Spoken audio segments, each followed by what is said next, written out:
Received a doctoral degree from National Institute of Technology, Tiruchirappalli in the year 2016. Her research interest includes forecasting or prediction techniques applied to renewable energy system, modeling of renewable energy system, performance and life cycle assessment studies, etc. She is a gold medalist at postgraduate level. She has contributed to invited book chapters from Springer, Nova Science Publishers USA, and has appreciable number of journal publications. She also serves as reviewer for peer-reviewed journals such as Elsevier, Springer, InterScience, and Bentham. She has been a recipient of DST ITS Fellowship during the year 2017. I thank you, Dr. Sivasankari, for your kind acceptance for giving this presentation today. Thank you, ma'am. Thank you, sir. Thank you, And sir. over to you now. Yeah. Yeah. So may I start? Yes, yes. Yes, ma'am. Yeah, thank you. So, good morning to one and all the participants of this workshop, and I'm here to deliver a talk on the application of forecasting of prediction technologies in smart grid specifically, which is the need of the hour, I believe. Yeah, I'll justify why it is the need of the hour. Why do we concentrate on forecasting and approaches basically to smart grids, and conclude the talk with a realistic research case study. Yeah, I'll just share my presentation.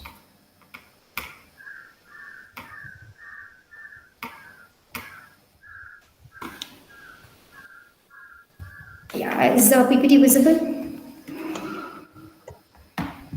Yes, it is visible. Yeah. Right. So, thank you, Benusa, for giving me this opportunity to talk about prediction and forecasting technologies in smart grid.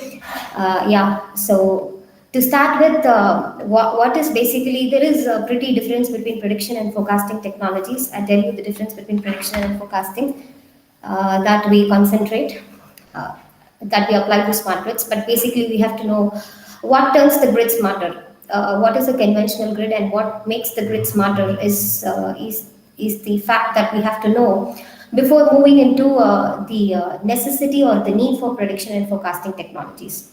So before moving into the need for forecasting technologies, we have to understand what these smart grids are, what makes the grid smarter and more efficient, how can a grid be optimized during its operation, and things like that has to be known or justified for the application of prediction and forecasting technologies to smart grids. And yes, what are the areas in the grid or in the electrical power system where the prediction and forecasting technologies are applied? Because there is far difference between prediction and there is a far difference between forecasting. I'll let you know what the difference is. And there are several models for forecasting and prediction. This is actually a vast area which needs to be studied in deep. But let me talk about the artificial neural network models, starting from the basic artificial neural network models that can be applied or that are actually applied for the application in the electrical power systems or the conventional grid. Or basically now the grid has not become, it is not still more a conventional grid or a constant producer control network. It is basically a smart grid.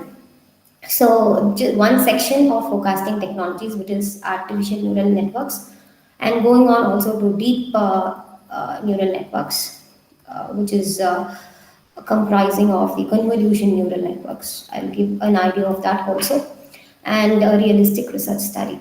So this is the contents of the presentation for today, knowing why do we have to know or why is this the prediction of forecasting technologies is a blooming area in smart grid, especially much more concentrated in most of the European countries where they are having a very good forecasting system, and yeah, we are into it. So basically, what is a smart grid? I think in the start of the workshop, many topics would have been related to the smart grid, but though as I'm speaking about applications of the prediction and forecasting technologies in smart grid, I have to tell you what is basically a smart grid. But I see smart grid as a facility or a concept or a technology which makes the grid efficient enough which makes the grid efficient enough in the sense it can optimize the power delivery and the generation. It also increases the consumer participation. Uh, how the consumer participation is increased, things will be handled.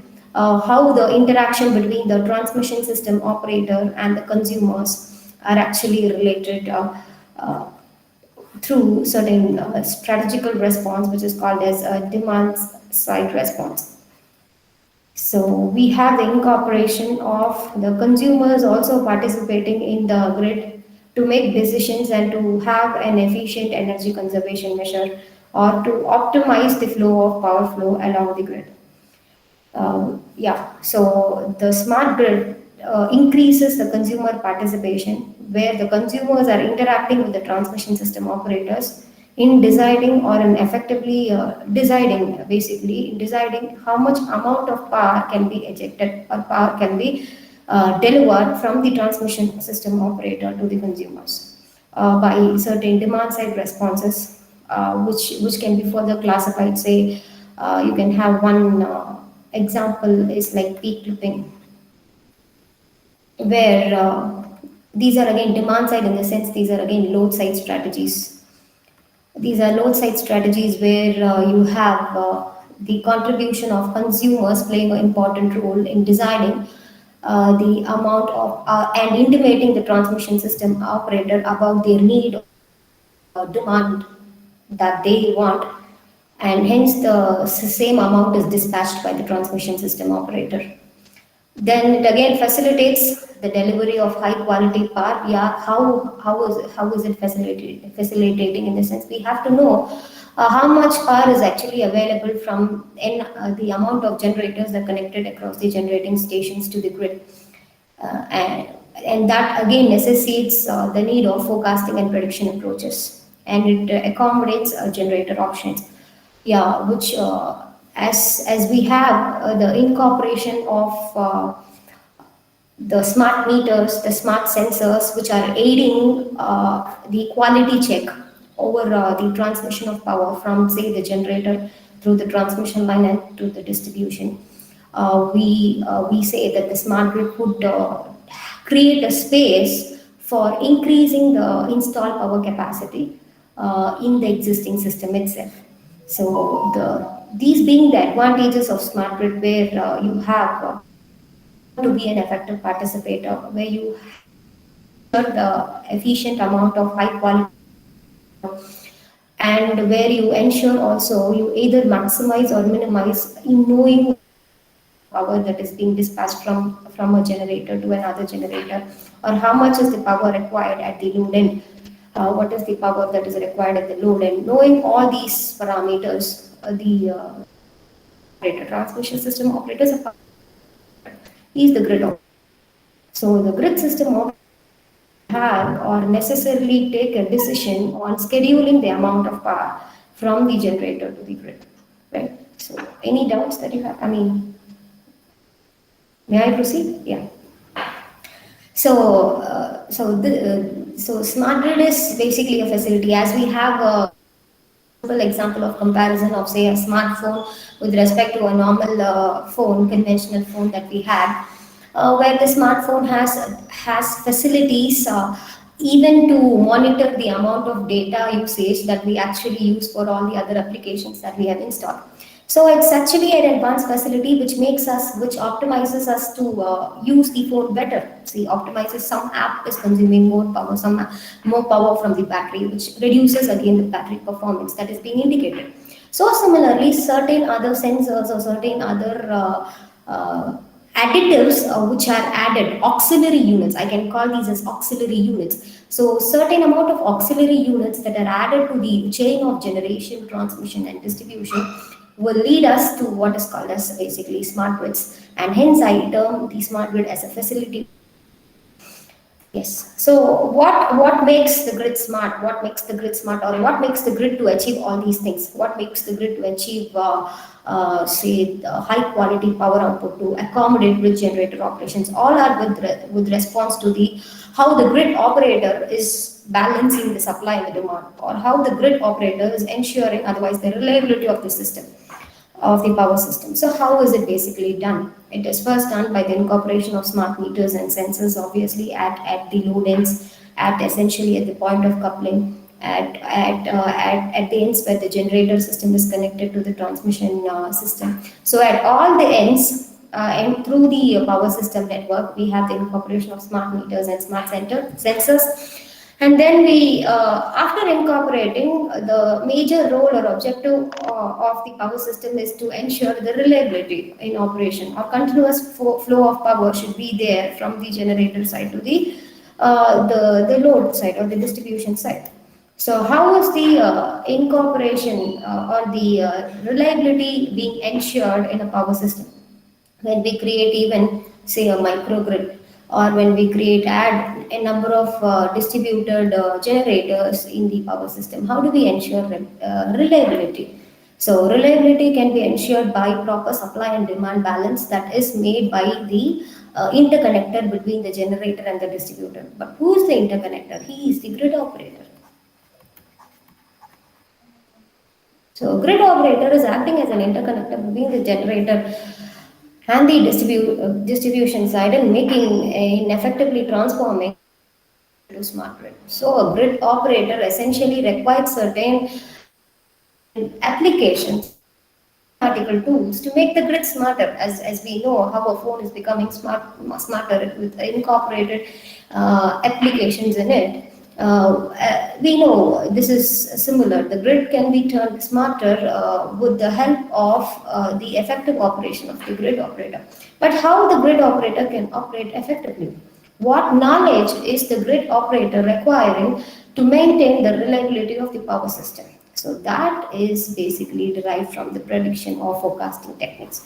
So as we know, the grid is basically a smart grid with the incorporation of smart meters and smart sensors. And if you have, it's just not the constant thermal power plant based grid now. In addition to the thermal power plant, we have the renewables also to be there, which is acting as a source of a smart grid, which makes the grid again further smart. So if you had renewables, we know the renewables, though the installed electrical capacity is increasing, but they offer a disadvantage to the grid where they are inherently variable with respect to time.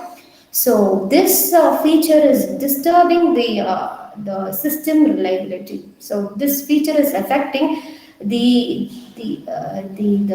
amount that the generator, or amount of power that the generator is capable to generate. If it's a constant thermal power plant, I can easily know what is the amount of power generated from basically a turbine, then connected to which is running a alternator. But if I have renewables in hand, it again depends. A solar power plant energy output will depend upon, say, the irradiance. Wind turbine or wind energy will coefficient of performance the wind speed, where the irradiance G and the wind speed are again inherently varying with respect to time. So this is creating a trouble for the grid operator essentially to know what is basically the amount of power generated from the generator.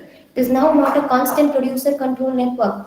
It is a variable, it is becoming a variable power output system. So what should the grid operator have? A grid operator should have a prerequisite knowledge on how much power is the power that can be dispatched from a solar power plant, say a 10 megawatt peak solar power plant is newly added to the grid. In the sense, how much amount of power output that the 10 megawatt peak plant can actually generate.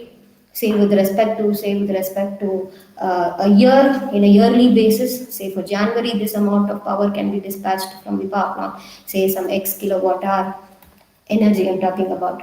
February, this much amount, X1, X2. So for March, typically this much. Or you can have a daily variation contributing to January, February, March. So essentially, some input is required by the grid operator in order to have a sophisticated balance between the generator and the, which I call it as sophisticated management technique, because it is no longer a constant producer control network.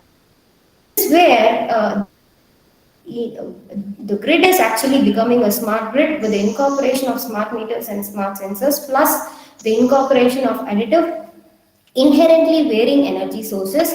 Though the inherently varying energy sources are increasing the installed electrical capacity of the network, basically, yes, it is all over the society or with respect to the country. We are able to generate additional amount of power from, say, other alternative source. Yes, but the main important impact that it creates over the transmission or power supply balance, which is actually the grid operator is usually hidden. We always talk about, say, yeah, how to balance the supply and the demand. So the voltage we have to fix, the grid is there. So constant voltage and constant frequency operation we aim at.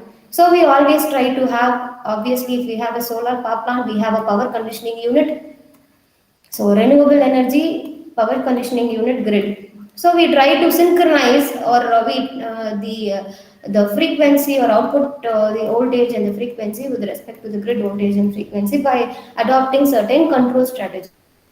But we never know the reality that the grid is actually facing. Know what is the amount of dispatched, the power that is being ready to dispatch, which is at whether is it meeting the demand or not. Again, the demand is varying. The load can, it also requires certain forecasting techniques, where the amount of consumption of the demand over area is actually increasing because the population is again increasing, and the technology is increasing. Comfortability limits are increasing, so the energy usage pattern for every different application is increasing, which again makes the load also to be, the load variation also to be a variable parameter. So grid operator should have an essential knowledge on both the supply side and also both the demand side. What is essentially providing this knowledge is nothing but a prior knowledge actually should be there. See, it is not just an instant that you actually provide the information to the grid operator. Yes, so this thermal power plant is generating some, say, some 10 megawatts, and this is generating some 5 megawatts. The demand is say some 30 megawatts. So he has to require an additional 15 megawatts for balancing this 30 megawatts. Instantaneously, it cannot turn on, say, if you have a flywheel energy storage system, instantaneously it cannot turn on the sensors, which are like, or turn on the vibrational, or convert instantaneously the vibrational energy, or feedback this vibrational energy to the grid. So he has to have some time in order to, he has to actually schedule the amount of operations which is leading to the reliability concept. So he has to be informed priorly. It is not just informing him at that time when you want to dispatch the amount of power.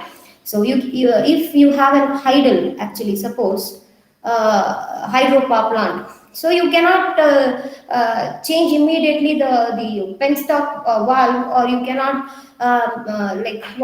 turn on the gateway valve for actually having the hydro power plant to supply the remaining amount of demand, say 15 megawatts. That cannot be done instantaneously. The grid operator has to know priorly that this can be the power output. Obviously, this is fixed from thermal power plant. This is the power output, yes. But the renewable is capable of producing 5 megawatt. The demand is also 30 megawatt. What should I do now? Where do I go for an additional power output of 15 megawatts? The deficit of 15 megawatts, how can I program? So the grid operator depends upon an effective programming knowledge. So what is actually this? How do we get 5 megawatts? How do we know priorly that we want, our requirement is 5 megawatts, and we have to that the plant can only generate 5 megawatts, and we are facing a deficit of 15 megawatts. How the grid operator knows? He only knows by applying certain prediction and forecasting techniques, and hence justifying to the concept, or justifying to electric power system is running commercially. We are going into what the prediction and forecasting techniques, which is the need of the heart that we have to concentrate on.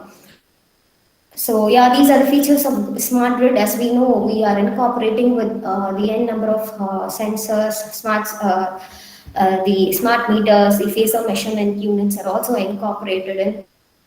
provides an effective and sophisticated control. And on incorporation is just not the incorporation of all, it is also the incorporation of the prediction or forecasting technologies that are actually taking it.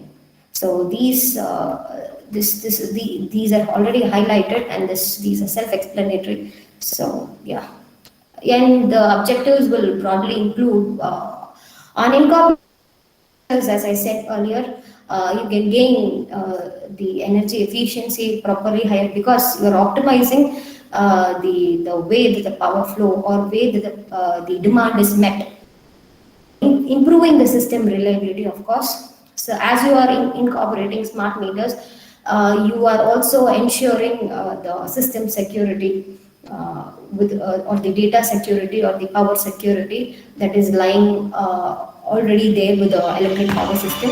And then you are going for economical electricity distribution, which again leads to, as optimization is there, it will definitely lead to economical electricity distribution system to the consumers. So having known what is the importance or the need, why do you have to go for prediction or forecasting techniques specifically? How is it contributing to make the grid smarter? Yes, it is just not the incorporation of, in addition to the power. What do we have to do with knowledge that the grid system important is the prediction or forecasting techniques which can be applied to the power system. Just not about reliability, it is about applications of forecasting techniques. So the prediction of forecasting applied categories in the smart grid network or in the electrical power system network. One is essentially for the solar and wind assessment and energy generation. As I said earlier, a grid system operator has to effectively know what will be the power that can be dispatched by a 10 megawatt peak plant. So how will we able to calculate? So this information, I have justified why it is required or why is it important for the grid system operator to design or to maintain the system stability, reliability of the system. So the solar and wind resource assessment and its associated energy generation is one set of application where the forecasting techniques is applied, and it is effectively rendering a smart grid. And talking about electricity pricing. So again, we know the electricity is actually sold in markets. Electricity is basically a commodity. And hence we have electricity, the cost of the electricity or the cost of unit of electricity generated is now decided using certain market. Can you please give me a minute? Yes, I'm sorry.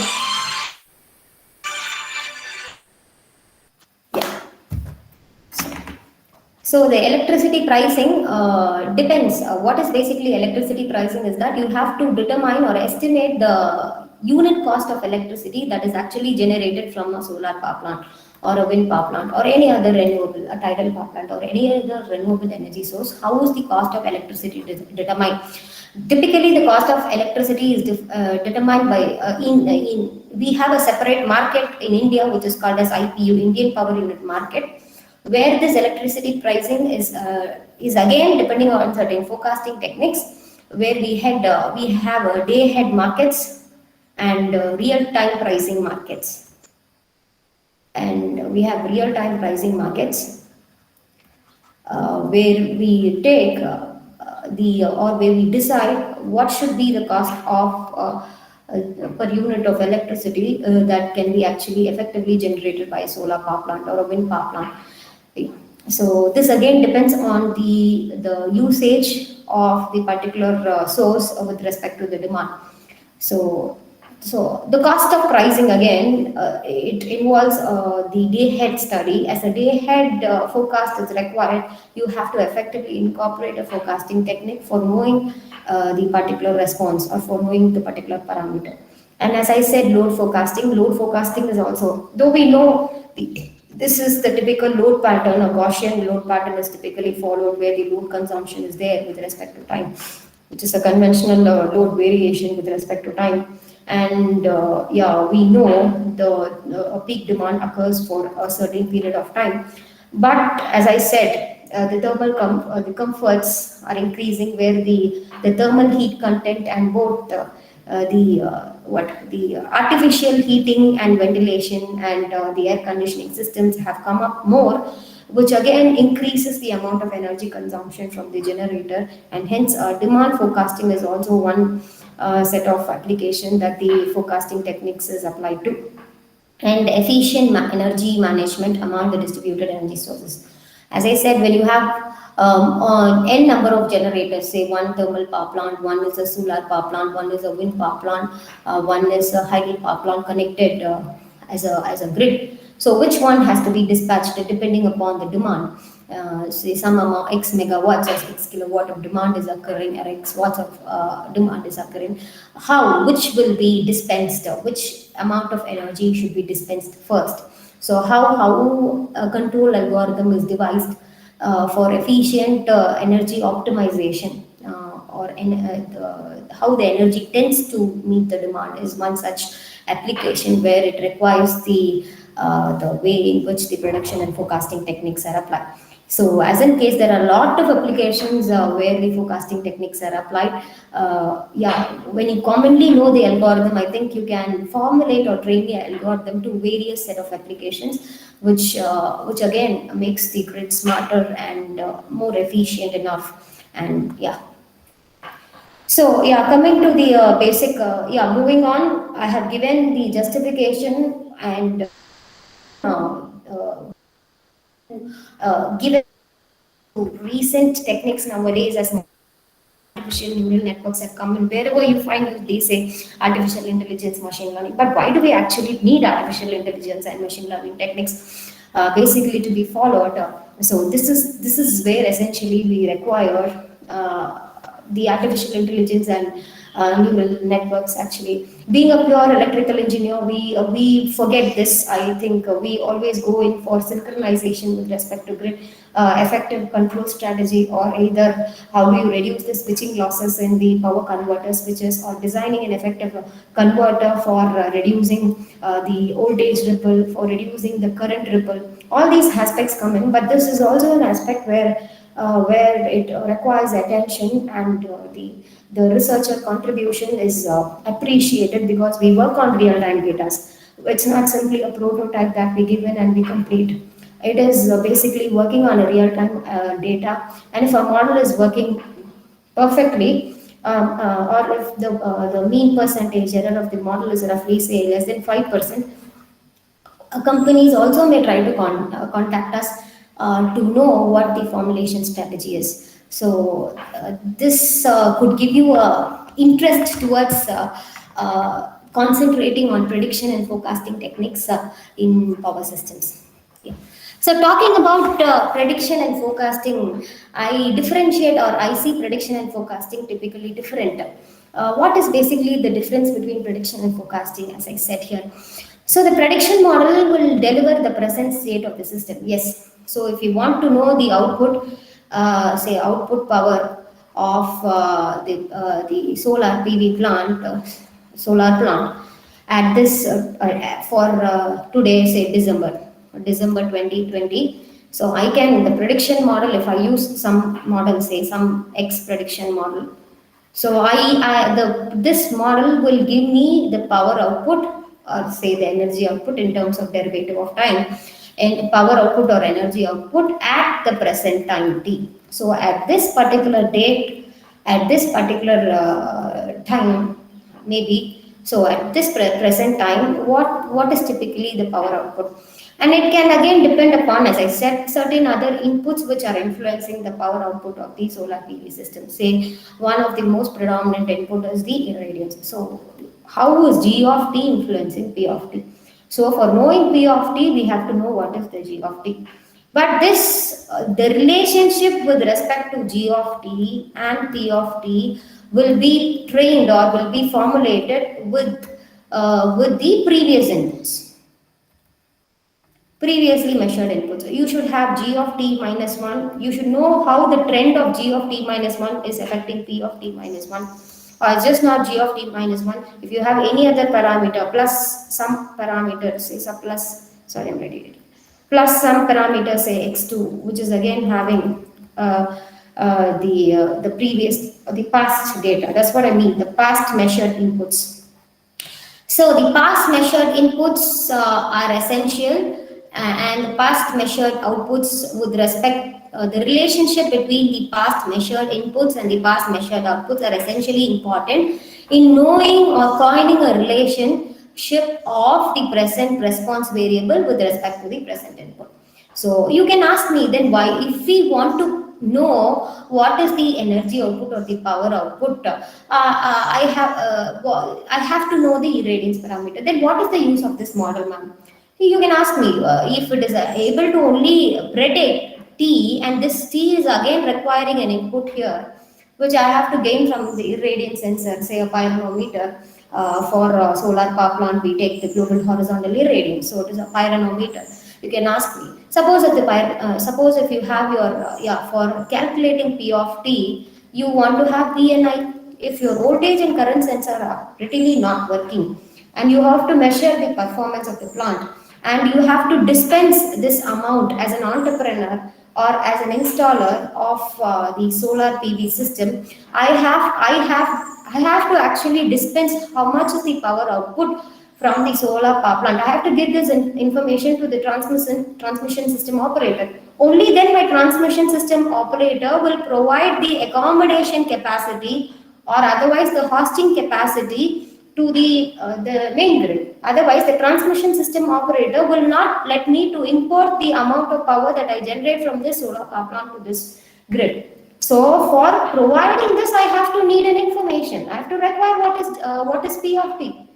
Hence, these prediction models are important in knowing what is the present response, the response variable at the present time, which is again influenced by certain other parameters, other inputs which are existing at the same time period. This is the importance of prediction. Whereas, what is the importance of forecasting? As you know, as the time states. So I say this P of T is can be influenced by P of T minus 1.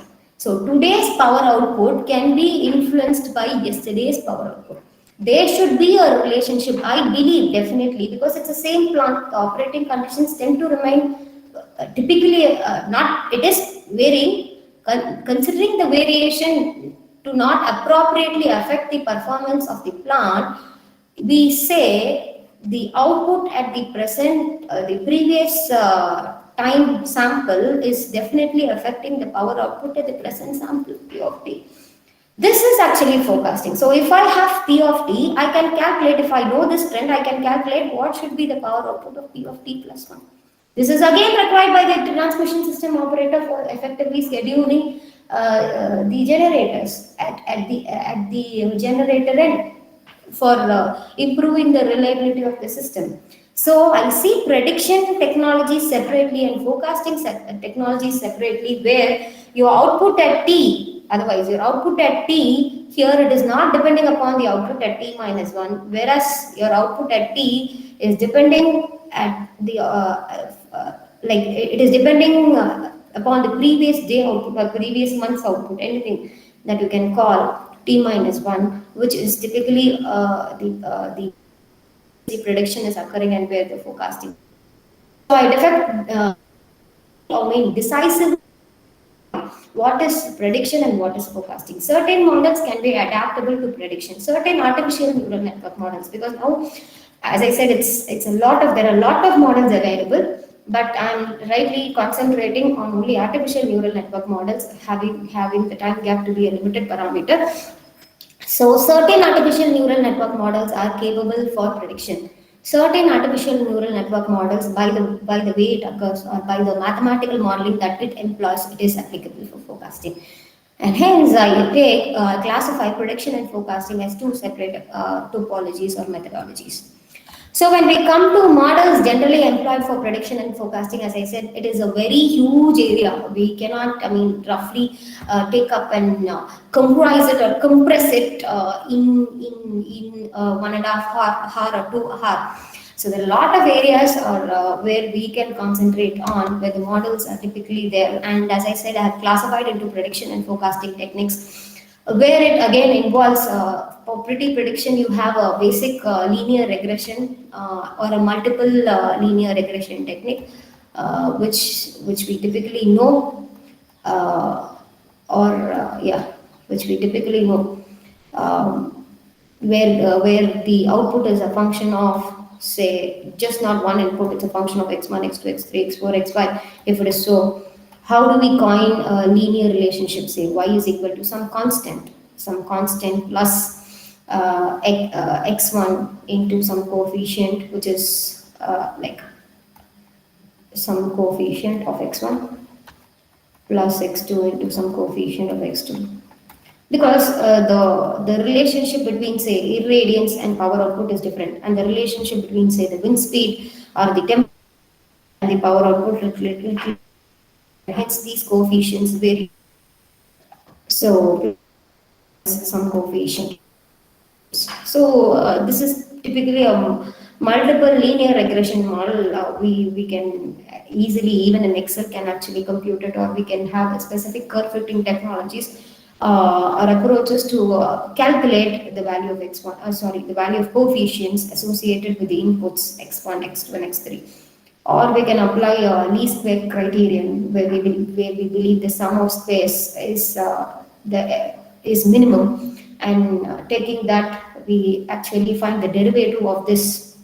We find this the equation's derivative, or dy with respect to dx1 should be minimum or should be equivalent to 0. Similarly, dy by dx2 should be equal to 0. dy by dx3 should be equal to 0. If we equate it, we get three set of equations, three set of unknowns, because if there are three inputs, three coefficients associated in affecting the response. So we can solve it. So this is the methodology of least square criterion. Or you can have there are softwares like SPSS, which or Minitab, which typically computes the coefficients in the linear regression. So this linear regression is, as you see, for y of t, you have to incorporate x1 of t, x2 of t. So at the present time, you are trying to predict with the inputs that are occurring at the present time interval, and hence I classified it under prediction schemes, where this is again a particular model, which is a basic model, and this is a regressive or a empirical approach, I can call, very simple approach in predicting the in employing the prediction and forecasting technologies. And then you have fuzzy inference, and one important thing is the feed forward based neural network model. Yeah, that can be applied only for prediction. I'll justify why it is applied only for prediction. And coming here, there are a lot of statistical models. Autoregressive integrated moving average model, and you have your radial basis function model, recurrent neural networks model, convolution neural networks model, a long short-term memory-based models, and you can have hybrid models like ANFIS. And yeah, and in ANN you have deep learning models like convolution neural networks are a application of machine learning models, where you try to incorporate these forecasting techniques. Why do we basically go for these statistical or increased complex based techniques? Is that these can be perfect forecasters, even if the horizon of time horizon is limited. Even if the time horizon is limited, since if I have to forecast the power output for tomorrow. Okay, if I have to forecast the power output of tomorrow, and if I have the power output, say t+1, if I have the power output of today, it is just a day data. A day data may have, say, 9 hours of data, and 9 hours of data. For 50 samples are there. So just example I'm giving you. So for a short duration, a short term, for a short duration or for a short variation in a day, I'm trying to have this as a input in predicting what is in sorry in forecasting what should be the power output for tomorrow. So if just the model is incorporating only a day value, and then where the time horizon is limited, these models cannot take up this small data variations or 50 samples cannot be effective input in feeding a feed forward neural network or in feeding a fuzzy based inference engine. Though they can act, but they cannot be so much effective enough the power output at t plus 1. Hence, if your is limited, otherwise I can call this as short term forecast. If I have to go for short term forecasting, I have to employ certain models like statistics, moving average, weighted moving average, or exponential smoothing models, which are actually a function of all these models. Exponential smoothing, I think I left this plus exponential smoothing models are also there. So these models effectively act in before, where the time horizon is typically limited for us. If you have large number of data, say if you have 365 days data, which is again incorporating, say more number of samples would be there, then you can employ a feed forward based neural network also. So this is the way different types of prediction and forecasting models or methods that are there. Yeah, we know the difference between prediction. We know the difference between we know what models can be adopted as forecasting model or basically forecasting model for short term prediction. Short term predictions we go for forecasting models, but what is it? Actually formulate a model. I'm talking about a model. How do we formulate it? We formulate it actually 4 steps, either be irrespective of the type of the model. This is the general procedure in which you formulate a prediction or forecasting model. One is the data monitoring. Yes, you have to monitor the required amount of inputs that are effectively enough in predicting the. So, what is the amount of how the nature of data that is monitored, or how many amount like number of inputs that are there, and or measured data sets should be there. So after having the measured data sets, so it is a raw data. Raw data will have some errors.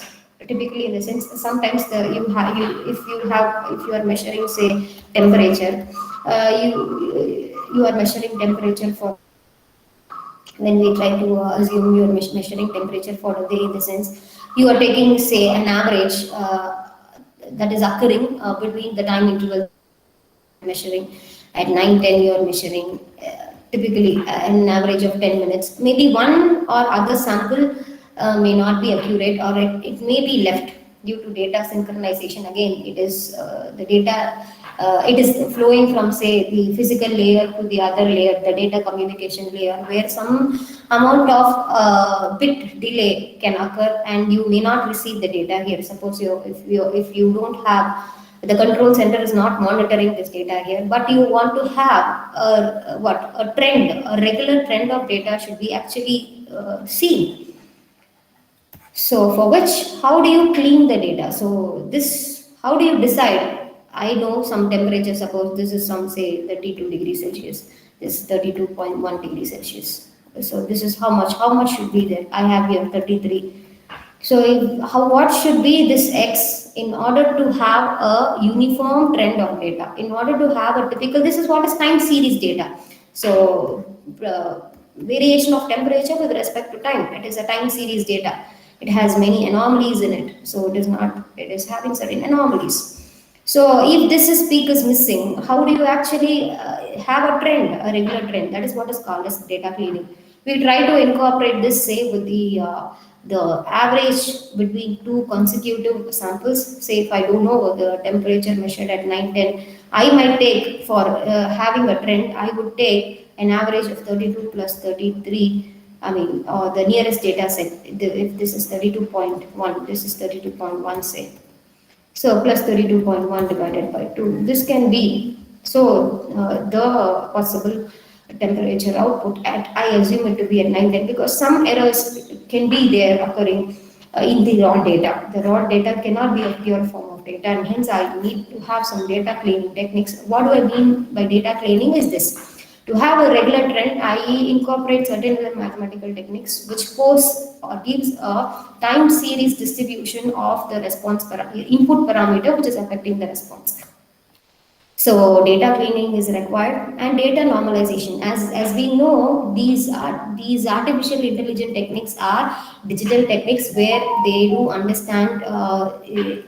You have to normalize between say 0 and 1, either a low level or a high level, in order to take essentially a decision.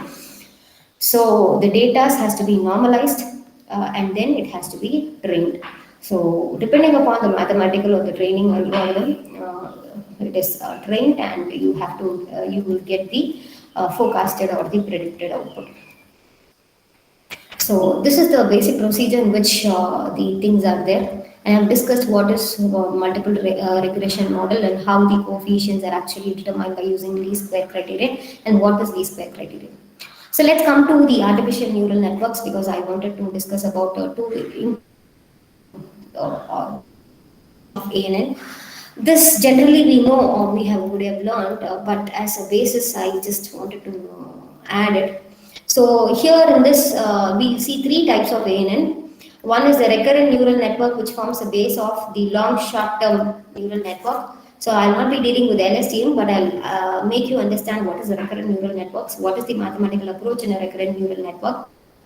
Coming to the other, the other, the radial basis function based neural networks, and more importantly a deep neural network will also be decided, which is called as convolution neural networks. So recent approaches are applicable to recurrent neural networks, and then you have convolution neural networks to be a part of all the 4 or 5 applications that I have suggested earlier. So as we know what the inputs are. We measure what is the output at the present time, and we try to obtain a relationship of output as a function of say input, say n number of inputs, x1, x2, x3. We try to obtain a function of inputs. But how do we relate? So how x1, what is the importance of x1 towards this y? What is the importance of x? What is the importance of x3 towards y? How significant x1 is towards y? How significant towards y? How much is the significance of x3 towards y? That significance is incorporated by terminology called as weights. Weights will give a relationship of what fraction of input is influencing the predictor variable or the response variable. So what fraction of input of x1 is influencing y? Is it 60%? Or x1 is only more significant, x2 is not more significant. So the weights signify, in a layman's language I can tell you, mathematically also, the weights signify how the influence of the input with respect to the output y, right? And you have a bias to maintain or improve. You have some that are added, because as you know, the weight, the minimum and the maximum value with respect to the minimum value of input variables that are considered. So the weights can vary with the minimum and the maximum value of the input variables.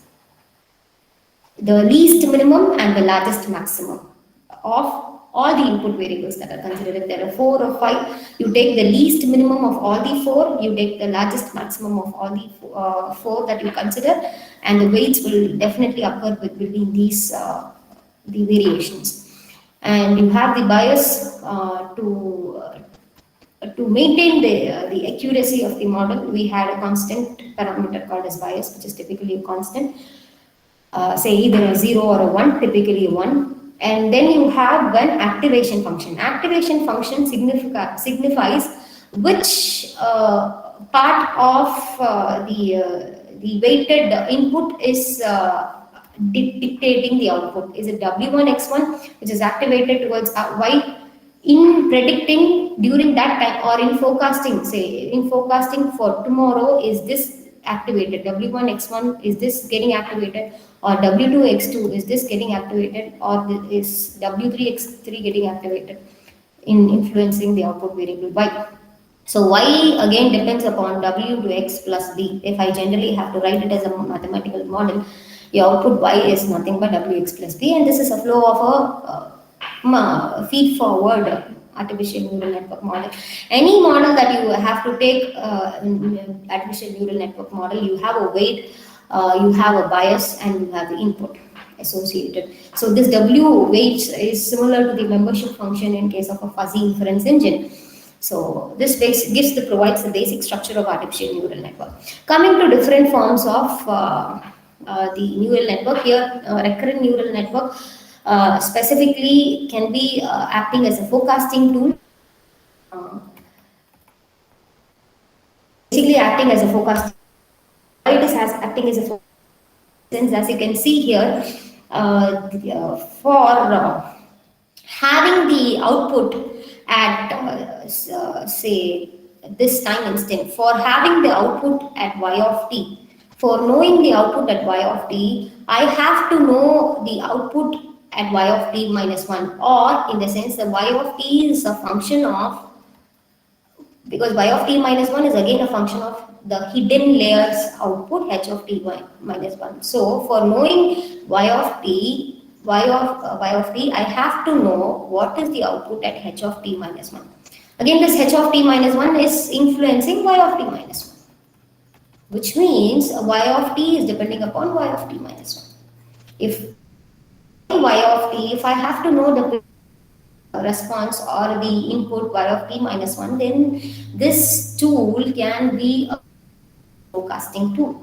That's why I say it is as a forecasting tool, where you can see, as I said here, the hidden output, or the output one stage or one neuron is again affecting the immediate state's output, right? As I said here, the y of t is again a function of h of t minus 1. Again, h of t minus 1 will influence definitely y of t minus 1.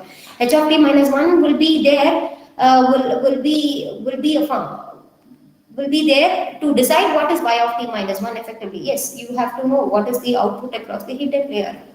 So, as y of t and y of t minus 1 are related, I call this recurrent neural network as a forecasting tool.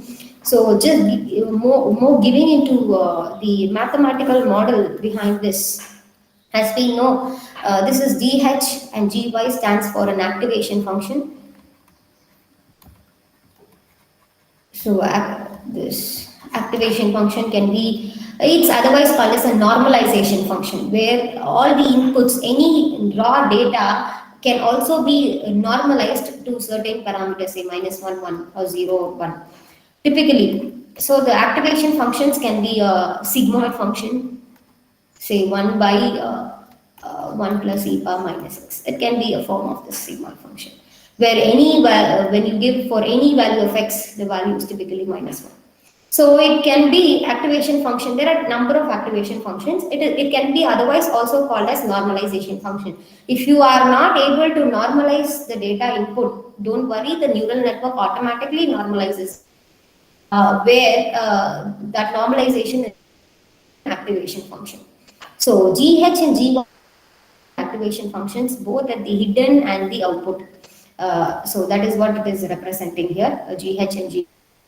You know, W into X plus B is the total output that we actually, we actually say. So W into X plus B, where I said this H of T or H of 1, suppose if you want to have H of 1, you also have to have, for if T is equal to 1, suppose substitute T is equal to 1, so H of 1 is nothing but Wi is the weight that is connecting the input stage to the hidden stage.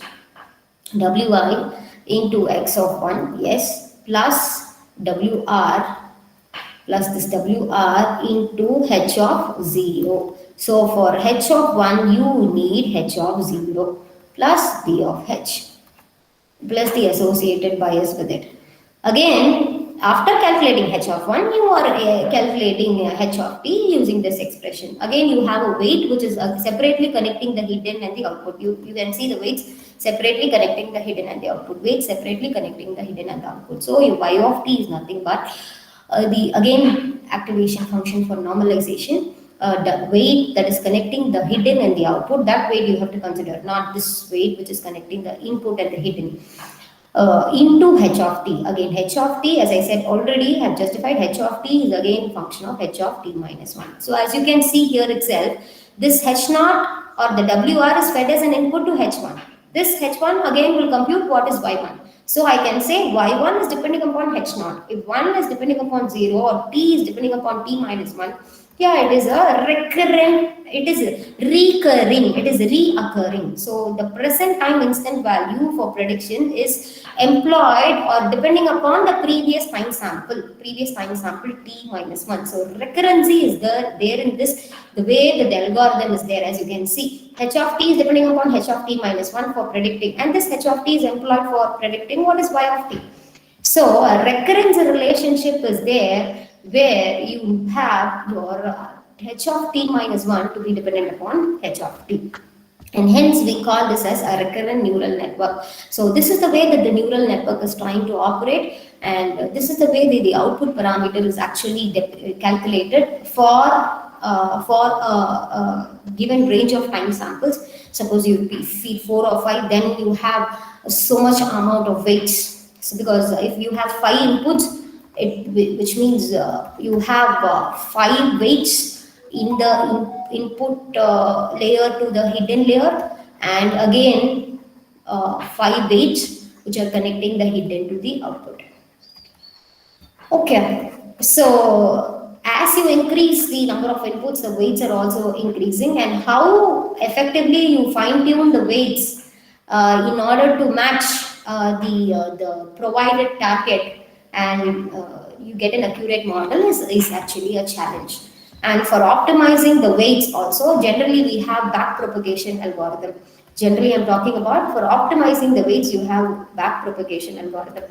So basically what is backpropagation algorithm is that you have some weights, as in I said weights value can have from the least minimum of the input variable to the largest maximum of the output variable, which in the sense you have some initial weight. So if I have to do the next training, I have to retrain the neural network, because during the first training I don't get the accurate model. So I'm sorry, I don't get the accuracy. I get the error to be larger between the supplied target and the actual output. Okay, between the supplied target and the actual output. If I get my error to be larger, then I go for changing the weights. What should be the problem? There should be problem in the incorporation of input to the output. But what is the parameter which is incorporating the input and the output? Is nothing but the weight. So I'm like changing weights. So if I have to change the weights or iterate the weights, I iterate in this pattern. Say W can be, the old weight can be the new weight, or say, sorry, the new weight will be the old weight plus del W. But what is this del W? Del W is again depending upon the learning rate. This we are fixing. The rate at which the weights can be upgraded during the effective training process, say 0.6%, 6%, 10%. So we are fixing this learning rate. This del W will depend upon the learning rate. So this is the way we actually propagate or change the weights in order to reduce the error between the supplied target and the actual output. Because we have to train, actually the training in the sense we have to identify the parameter. So we have to identify what is Wi, which is relating, say, which is relating the power output and the irradiance, G of T. So what is this coefficient X, which is relating G of T and P of T? That is nothing but weights as represented in artificial neural network. But what is the problem with linear regression? As you increase the number of parameters, the accuracy is getting affected, and hence we going for all these artificial intelligence techniques. Why is accuracy more important? Suppose if you are giving an information to the transmission system operator saying that, yeah, I am capable to generate only say some 5 kilowatts. And kilowatts is basically very low. Okay, anyway, let's say 5 megawatts. So 5 megawatts I'm capable to deliver. You are giving an assurance to the transmission system operator that you are able to generate 5 megawatts. But if you are employing a forecasting model which is roughly not working properly, which is actually overreading the performance of the plant otherwise, if then on a realistic basis, if you are not able to deliver 5 megawatts, do you think the transmission system operator will leave you? He will cancel the certificate of compliance between the entrepreneur and the grid, and he will disconnect the operation from the grid. So as a standalone system, you will have to self-use for standalone system operations only. So the basic idea why I'm talking about accuracy is accurate prediction is more important, accurate forecasting is more important, and that's why we go for artificial intelligence techniques or models.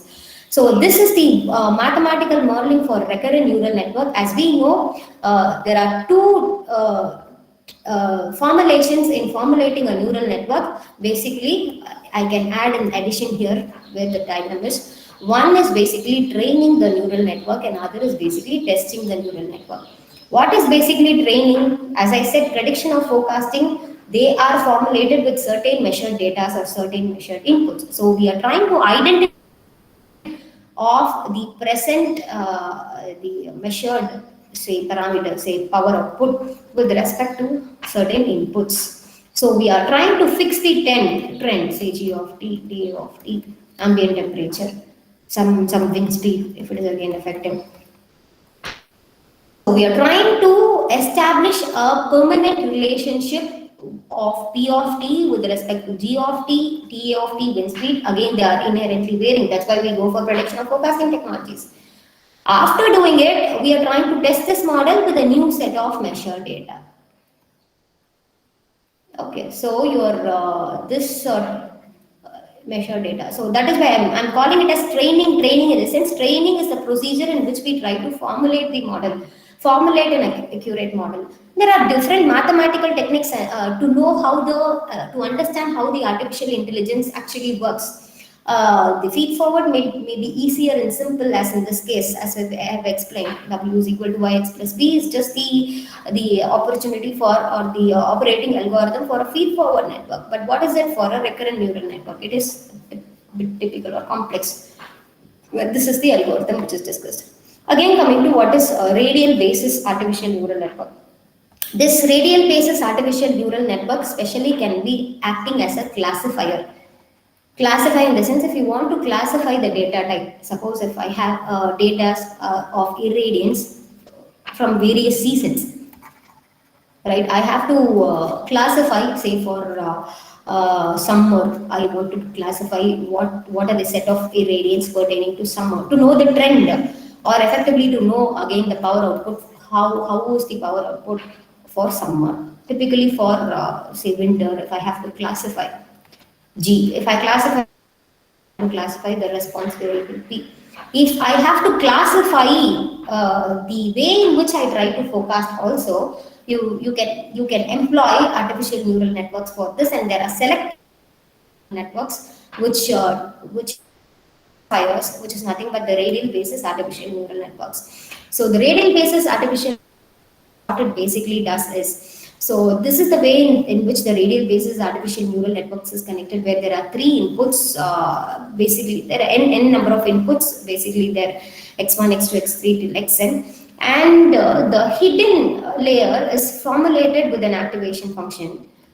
Say basically a function, basically a Gaussian function, which is varying exponentially. This is a basic the Gaussian distribution. If you plot it, you could get basically a Gaussian distribution, where this h of x is always fixed to certain value, where x is the input variable.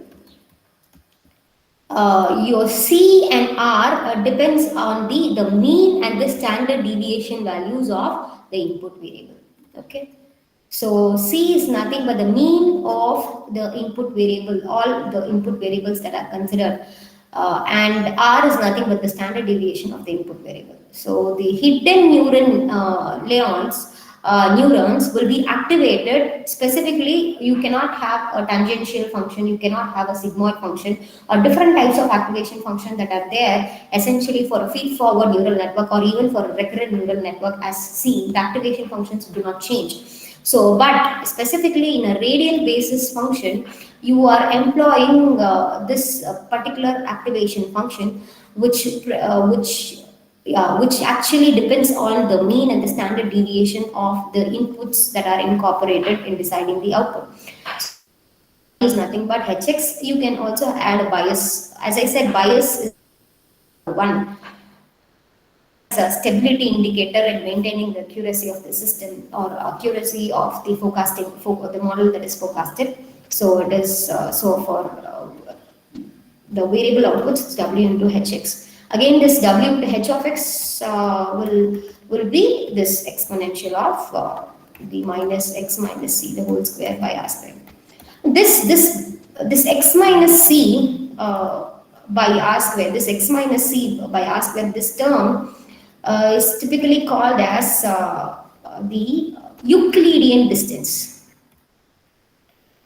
So, what is basically Euclidean distance? See, I'll tell you why this parameter. Why are we fixing this activation function across the hidden layer? Why don't we consider a different form of activation function? But is that is the unique feature function, or that is the basis function and the feed forward neural network, multi-layer neural network.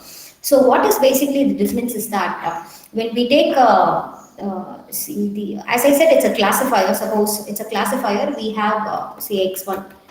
This is basically say x1. We have a variation of x1 and x2. Let's consider two inputs which are affecting the outputs y. So typically you have x2 here. Okay. And we want to have or we want to find or classify basically x1 and x2. We have to segregate x1 and x2 in accordance to say season. For an example, I gave you how it is applied. Anything. Suppose basically when you have, suppose a very simple example, like you have a basket of balls with different colors, say yellow, green, and blue, and things like that. You want to separate like green balls, blue balls, and yellow balls. So you have to have a classifier, or you have to set a target position for actually initiating the training process. Let's say the target is lying here. I mean, or the line of classification, or the plane where we try to separate the x1 and x2 is lying basically here. This Euclidean distance is considering the neighboring points of x1 and x2 with respect to this target, and it is calculating the distance with respect to this particular target. So this distance from the center of the neuron to the nearest neighbors from the or the target neuron or the neuron that is there in the hidden layer with respect to the center, with respect to the nearest neighbors, is termed as Euclidean distance. So that is what is called as Euclidean distance. And this same phenomena, I mean the same phenomenon of separation is even applied to support vector regression. Support vector regression technique, SVM regression technique, which is now famous deep learning classification network. This can also act as a classifier. But why is a Euclidean distance coming into picture is that we are trying to compare only the distance with respect to the nearest neighbors. As we do for basically an optimization function, say for a hill climbing algorithm, when we want to say try to track the maximum of the particular function, say function is varying with respect to x, when we want to try the maximum of the function, we try to consider the neighbor. We try to consider the neighbor. We try to identify its position. Then we try to identify the value of objective function at this position, and we compare it with the actual the present position and the previous position are typically compared, and we try to take a decision. So the neighboring point is actually important when we go for increasing the accuracy or increased optimization of optimized operation of a particular neural network. So this similar concept is imbibed here or incorporated here, which talks about the Euclidean distance. And then coming to, we have seen what is radial recurrent neural network modeling, what is the mathematical model with which the recurrent neural network is adopted, what is the mathematical model behind the radial basis function, and now we are going to see neural network. Again, this is acting as a classification classifier, but it is in the form of image recognition. It is basically applied for image recognition. How image recognition is related to smart grid? See, all of the parameters, say some are irradiance or temperature or say the variability of the cloud variability are sensed basically from, they can be satellite based measurements, where the satellite based measurements are typically images. The satellite based measurements are typically images. So if you want, if the input is itself, is it image, in the sense it's a form of a pixel. How do you try to convert this pixel to a number where you try to actually realize it as a number or an output? So you have to read the images. If it is a satellite based measurement, if your model is input is a satellite based measurement, not a ground based measurement, you don't have ground based sensors where you directly get raw data, as I said, where you have the images as an input, as a numerical weather prediction or weather forecasting, as we see. We have the prediction made through the images. Satellite based predictions are there, where an IMD is following numerical weather prediction. So in case how we effectively relate or map the output or quantify the output or calculate how what is why, having given certain inputs. So that is done by help of convolution neural networks. So this convolution neural network is basically adopted from the visual cortex that is actually there in our eyes, which is connecting the eyes. I mean, with the cortex is a part of an eye, and the visual cortex is a neuron specifically connecting the say the vertical movement of the eye, horizontal movement of the eye. So certain neurons are activated only when there is a horizontal movement of the eye, only when there is a vertical movement of the eye.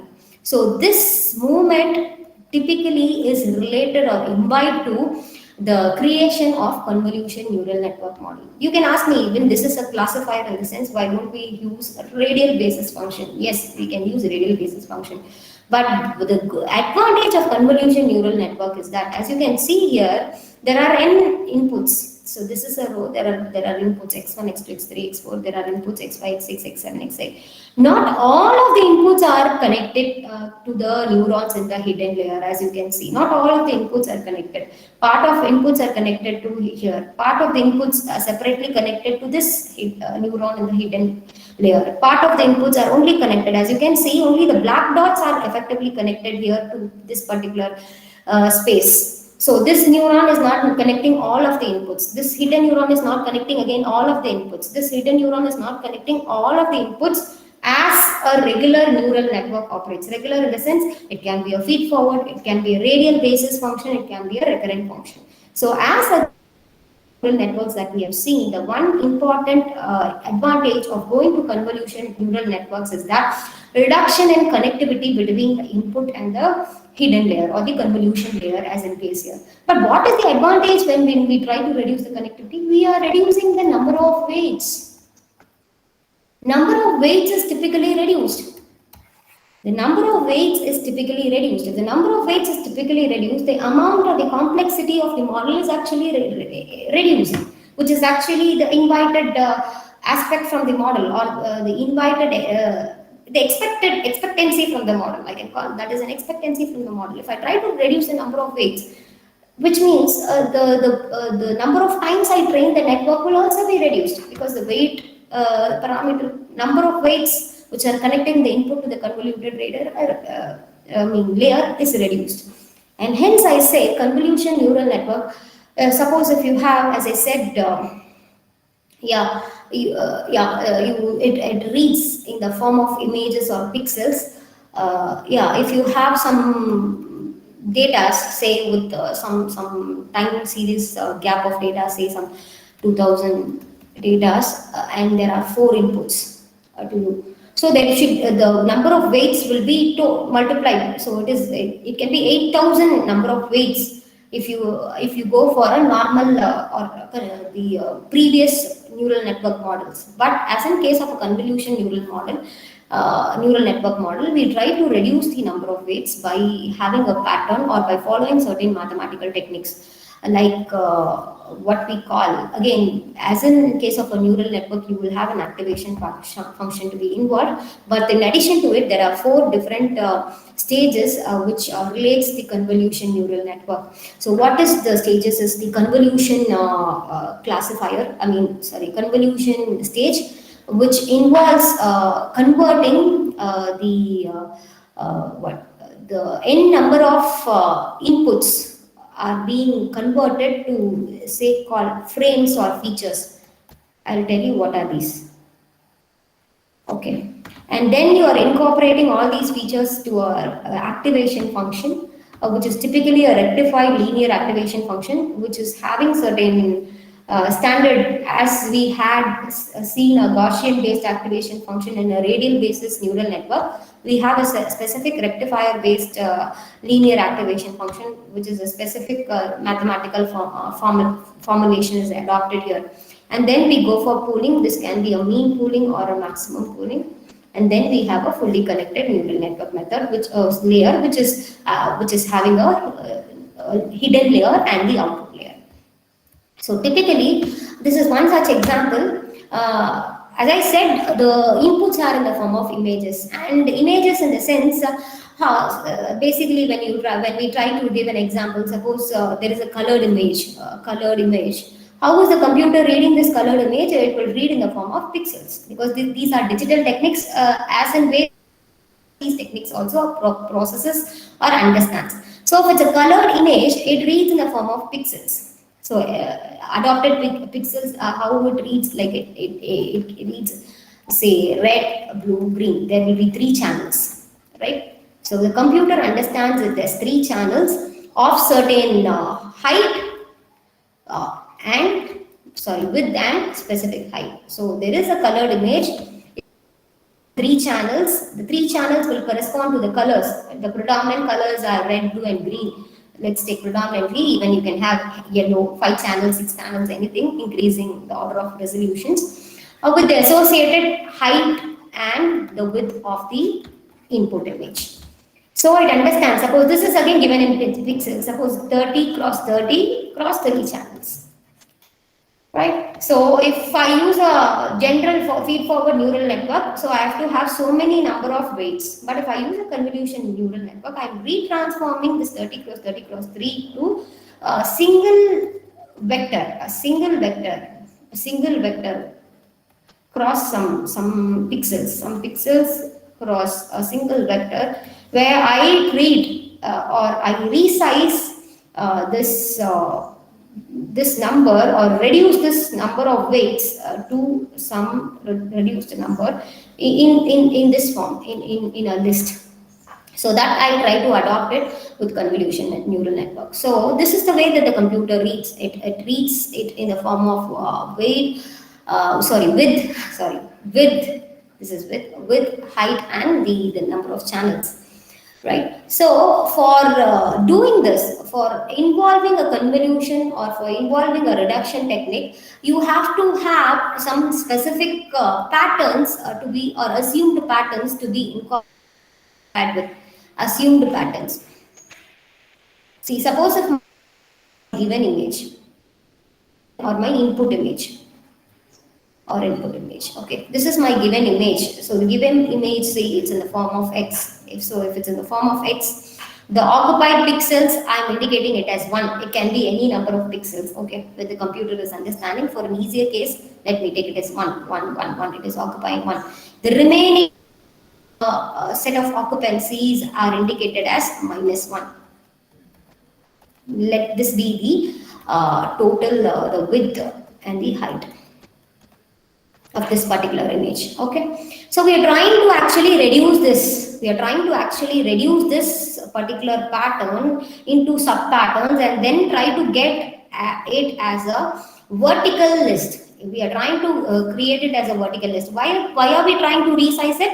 We are trying to reduce the weights. Only when we try to reduce the size of the pixel, we are trying to reduce the way in which the training, the amount of training, otherwise I can say, the size of the pixel picture is proportional to the amount in the number of times the model should be trained in, as in the case.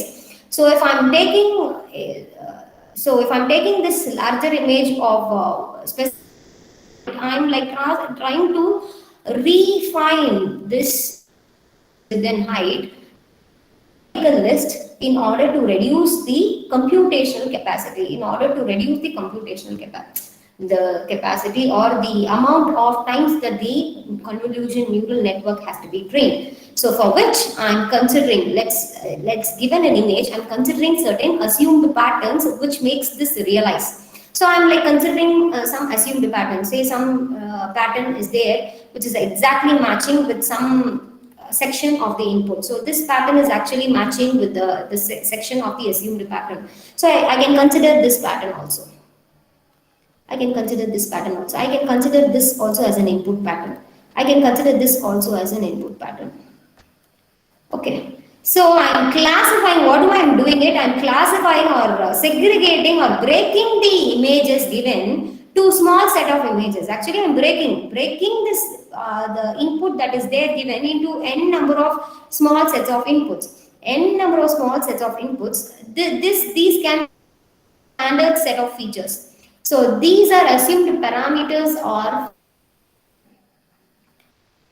to this assumed parameters or features, I am trying to map the assumed parameters or features with respect to the existing or provided input that is there in the convolution neural network. So how do I do it? So if my assumed pattern is so, see, my assumed pattern can also be some matrix like this. Say here I've assumed it as this one. So some one diagonal one. It can be say -1. Here it is -1. I can have it as 1. Here I can have it as -1. Here I can have it as 1, -1. So my assumed pattern can be of any form. This is a second set of assumed pattern, which can match one part of the given image, right? So the assumed patterns are again has a correlation with respect to the given image. And yeah, you are comparing the assumed pattern with the provided input. So when we try to compare, we use certain mathematical formulation. So we try to multiply each of the pixels and take the average of the number of pixels that are there, or take an average of this value, because we are trying to reduce the size, we are trying to reduce this width and height. How do we try to reduce the width and height? We have to have some mathematical computation to be incorporated. What is that mathematics incorporated is typically shown here. How is this width and height, the width and height of this pixel is actually reduced? How is it reducing? How it is reducing subsequently right from convolution to the final feed forward, final fully connected neural network. How is the size reducing? So what do? We try to multiply the assumed feature with respect to the given provided input. So 1 into 1, that is 1, plus -1 into -1 is again 1, -1 into -1 is again 1, -1 into -1 is again 1, 1 into 1 is again 1, -1 into -1 is again 1. Again you multiply, -1 into -1 is again 1. Again, -1 into -1 is again 1. 1 into 1 is 1. So you multiply each of the pixel value. That's what? Multiply the pixel feature value with the input image that is given. And you add them up and divide it by the number of pixels that are considered. So what is the total value? It is now 1. So here I can actually replace this box totally with this box which I considered totally with a value, say 1. Similarly, I do it for the assumed differently assumed feature pattern. I move it throughout the given image, and I calculate all the parameters, and I get a table with reduced height and width. As you can see, the height and width is not the same as the input. It is not the same as the input, but still it has to further reduce it. This is actually convolution. Feature has to be moved through entire image in order to in order to resize the height and width of the given input. Then you go for rectified linear activation function. Rectified linear activation function is nothing but a function which has the form the function f of x will be equal to its input variable x if x is greater than 0. Okay, or f of x is typically 0 if x is less than 0. So if the value of x, which means here x is an input, here the input are pixel values. So if the negative, if I'm trying to avoid negative values, like if I'm setting so here, I'm trying to avoid what I'm actually doing here by rectified linear activation. This is what is called as rectified linear activation function to avoid the negative values. How am I trying to avoid the negative values? And by setting up an activation function. So let me consider this convolution dividing the given image to different forms. So this is one set of pixel that I consider in this. Here again x is less than 0, so your value of activation function is typically 0, therefore it is 0 here. 0, 0 as you can see. Again f of x is equal to the value of x itself if x is greater than 0. So it is a non-negative number, therefore value of f of x is equal to the x number itself, 0.77, here it is 1. Again you move this feature here. Again you move this feature here. Again you move this feature here. So you move it and you try to again reduce the size of the given image in order to reduce the weights of the neural network that is there, that the network is trying to adopt. Convolution, rectified linear activation function. And then what do you do? Again, still the size is not reduced. It does not still become a list. This is not still become a single layer list. What do I have to again do? I have to do some technique which is called as pooling. This can be of two types, maximum and mean pooling. Here always maximum pooling is preferred for a convolution neural network. So how do I employ maximum pooling? So I employ maximum pooling in this way, where I split these into different numbers. And suppose for this considered window, here I am considering a window of size here, I am subdividing it. So on the maximum pooling method, it will consider or it will reframe to a maximum value. So what is the maximum value? This 4 parts is actually reframed into a single part on employing maximum pooling, a mathematical technique called as maximum pooling, where the value is the maximum value of all the pixels in the window. So if that is so, I should take it as 1. So this entire pattern is considered to be 1. Again here when you come, what is the maximum value? It is 0.33, so it is 0.33. Similarly, if you come here, it is 0.55, so it is 0.55. Similarly, if you come here, it is 0.33, it is 0.33. Similarly, you split it and you try to reduce the size. As you see now, the height and the width is actually reducing. Height and the width is actually reducing. Because as it reduces, the number of weights are getting reduced. And finally, again you apply pooling. Again, if you employ pooling here, again you split this. Subsequent pooling, subsequent convolution will again lead to a resized value. Again you employ pooling. What is the maximum value? It is 1. What is this maximum value here? Because it's maximum pooling. If it's mean pooling, you have to consider the mean of all the pixel values. That's what is mean pooling. So again, what is this maximum value? It is 0.55. What is the maximum value here? It is 0.55. What is this maximum value here? It is 1. So 1, 0.55, 0.55, 1. This is for one set of input. If I have 3 or 4 sets of inputs, then I will have some list. Now I'm reclassifying this as a list. So here it will be 1.55, 0.551. Again, that is, I said this is only for one x1. For x2, again, you will have some sets. Say some 1.55, can be 0.55, again can be, say, let me assume 0.55. Again, you have some values of x3. So as you can see, this is now representing a feed forward network or a fully, which is having an input layer is having some amount of neurons in it. Say x1 is having some amount, x2 is having some amount, x3 is having. But how is x1 read? Here again, as you can see, the values of the given input x1, this x1 can be identified. As I said, it's an image classifier or identifying the particular input and then pulling the input to the hidden and the output. So these techniques are all applied only at the input side. Hidden and the output is typically a constant, as in case of a feed forward or a fully connected network. That's why it's called as fully connected network. It's typically the same.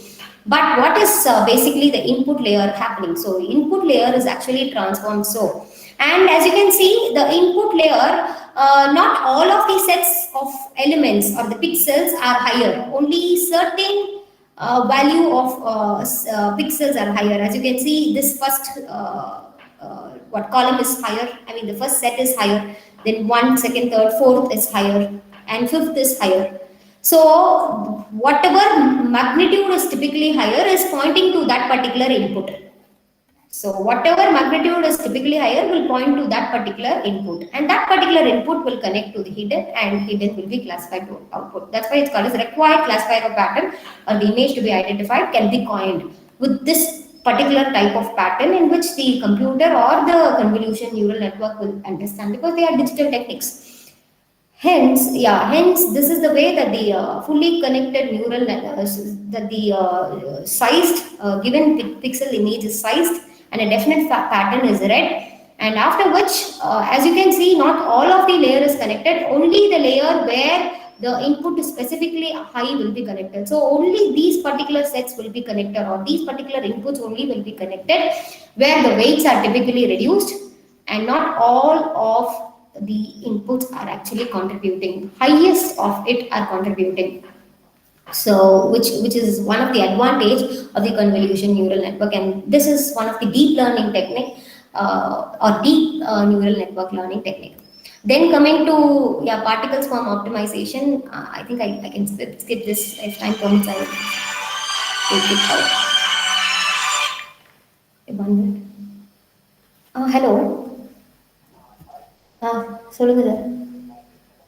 அதோ முடிச்சிட்டேன். Okay, இதோ முடிச்சிட்டேன். So as the time is constrained, because you can actually optimize, as I said already, there is back propagation algorithm for optimizing the weight of the neural networks. But in addition to that, you can also optimize using particle swarm optimization technique. I'm just leaving this because we are running out of time. And this is one of the research study which is taken from my paper, where I employed general feed forward neural network method for predicting the power output of say 1 megawatt peak plant, which is there actually in E Road in Tamil Nadu district. And I have tried predicting the power output P of t on incorporating J of t, the ambient temperature, the wind speed, and these are the monitored inputs which were there for the plant, as you can see. And on employing the artificial neural network model, as you can see, the actual and the predicted are running in coherent terms, so the accuracy was much better. And this is one more case study which is actually taken from this paper, where it is involving a hybrid model.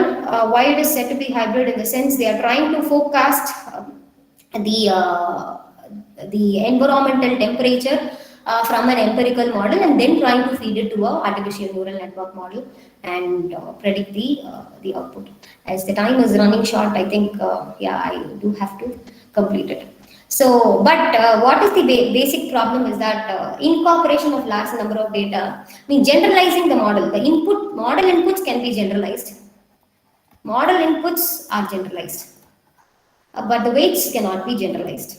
So generalizing weights for a larger grid size or for a larger area is again a research aspect that is underlying, and yeah, things are there for generalizing the weights. Say this can be the weight for one particular location of Chennai. So this weights can be adopted to this particular neural network for Bangalore. So this weights can be there for certain other location. For certain, this generalization of weights encompassing a large latitude and a longitudinal variation is again a challenge for the existing artificial neural network based techniques. And this is just an artificial neural network classification. There are still more. Actually, you can incorporate the artificial neural network commercially. I mean, on real time can be implemented using MATLAB, or you can use Python also.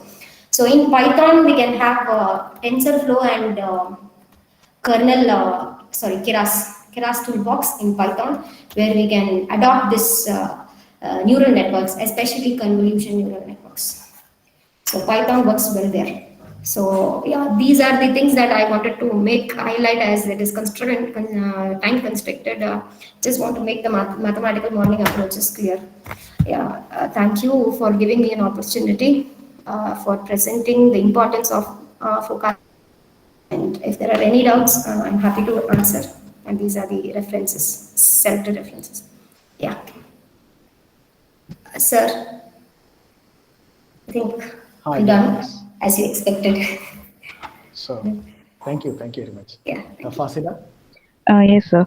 Participants can now raise your questions to our guest, or else you can post it in the chat box too. Was my voice very low? No, it's good. Okay, fine. I mean, because there are some chats, I mean, just now reading, voice is very low. No, that is quite sufficient. Okay, thank you, sir. So if you have any doubts, you can post, I mean. So participants, please share your questions either in chat, or you can unmute yourself and then you can ask the questions.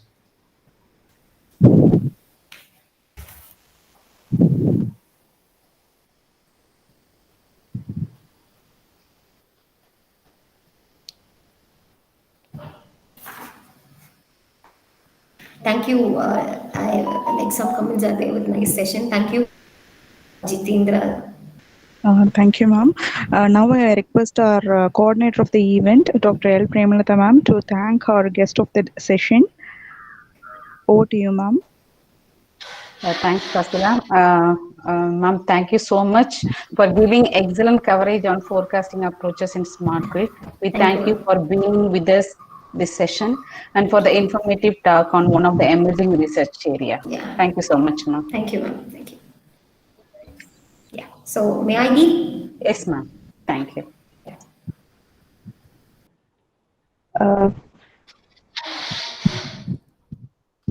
It's information to the participants. Yes, sir. Tell me, sir. Next session can be started soon at the right time, because the